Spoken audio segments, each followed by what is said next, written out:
તો નામ લીધા વગર પુરુષોત્તમ રૂપાલાના કોંગ્રેસ પર પ્રહાર। એ લોકો પોતાનું અસ્તિત્વ ટકાવી રાખવા ચૂંટણી લડે છે, આ લોકો વકરો ચાલુ રાખવા ચૂંટણી લડે છે। દુકાન બંધ થાય તો ઉઘરાણી ન થાય તેવું પુરુષોત્તમ રૂપાલાએ નિવેદન કર્યું। આપણા કરતાં પણ વધુ ટાઈટ જબ્બા પહેરીને આવી જશે।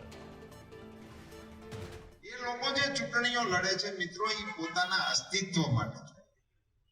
હવે તેને બચવા માટે કે આગળ આપણી દુકાન ચાલુ રાખવા માટે શું કરવું પડે? એટલે મળે ને ધ્યાન તો પેલા કઈક મોળું છે, હમણાં કઈ આ છે બોણી થતી, એટલે હું એને સલાહ આપું તો પછી ફેરવી નખાય, બંધ કરાય।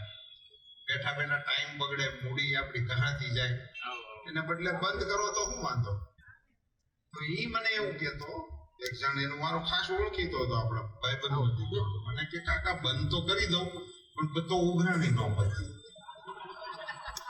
વકરો ન થાય તો દુકાન ચાલુ રાખવાનું કારણ ઉઘરાણી કાઢવું। આ બધાને વકરો નથી થવાનો, પણ એની દુકાન ચાલુ રાખવા આટલું લડે છે, બીજું કઈ કામ છે?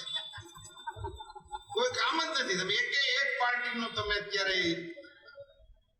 વિગતવાર તપાસો શાસ્ત્રીય રીતે તો તમને ખબર પડે કે કોંગ્રેસ પાર્ટીની તો હવે શું વાત કરીએ, અર્જુનભાઈ ની તો એ લોકો જે ચૂંટણીઓ લડે છે મિત્રો, એ પોતાના અસ્તિત્વ માટે છે।